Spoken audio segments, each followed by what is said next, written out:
Сәлеметсіздер ме балалар? Бүгінгі сабаққа қош келдіңіздер. Бүгін біз сіздермен 41-ші сабақ ақ алтынның мекені тақырыбын өтетін боламыз.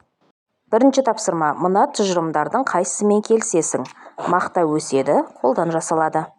Балалар, мақта қолдан жасалады деген дұрыс емес, мақтаны біз өсіреміз, сондықтан да мақта өседі деген тұжырыммен келісеміз.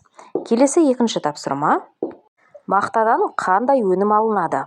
Мақтадан мақта майы алынады, жіп алынады және де мата алынады, Екінші тапсырма мәнерлеп оқы. Осы біздің оңтүстік. Қауа шағын қақ жарған, ақ мақтасы, ақ маржан, алмас аппақ ақықтай, жүзімі бар жақұттай. Түні салқын күн ыстық, осы біздің оңтүстік. Қарбызы бар келідей, қауын аттың беліндей, асқабағы аяқтай, пиязы бар табақтай. Түні салқын күн ыстық, осы біздің оңтүстік. Өлең авторы Өтебай Тұрманжанов. Балалар, өлеңдегі маржан, ақық, жақұт деген қымбат бағалы асыл тастар деген білдіреді. Үшінші тапсырма: өлеңде мақта қалай сипатталған? Өлеңде мақта ақ маржан деп сипатталған. Анықта. Төртінші тапсырма: өлеңнен теңеу сөздерді тауып жаз. Өлеңдегі теңеу сөздер ақықтай, маржан, жақұттай, келедей, аттың беліндей, аяқтай, тапақтай деген тай-ти жұрнақтары арқылы жасалған сөздер.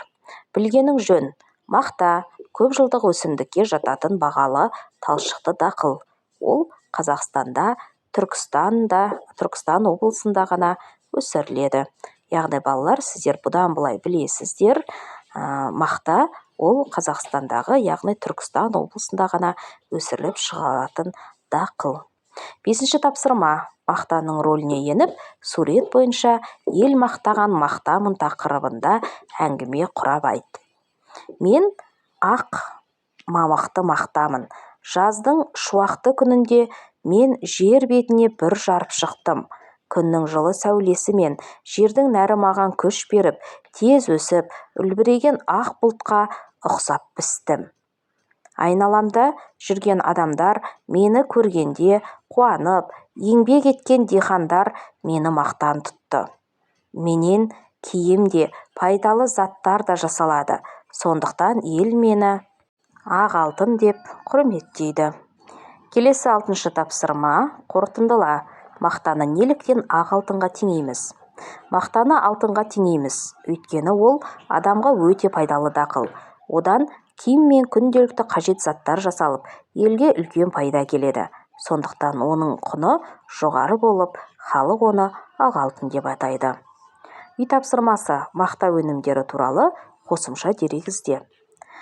Балалар, біріншіден, мақта талшығынан мата, киім, жастық, көрпе, сүлгі, медициналық мақта сияқты көптеген бұйымдар жасалады. Екіншіден, мақта дәнінен өсімдік майы алынады, ал қалған күнжарасы мал азығына пайдаланылады. Үшінші, мақта сабағы мен қабығы отын ретінде және түрлі құрылыс материалдарын жасауға қолданылады. Олай болса, балалар, мақтадан киім аламыз, малға азық жасаймыз және де отын ретінде де пайдалансақ болады екен. Осымен біздің бүгінгі сабағымыз аяқталды. Келесі жаңа сабақта кездескенше сау саламатта болыңыздар.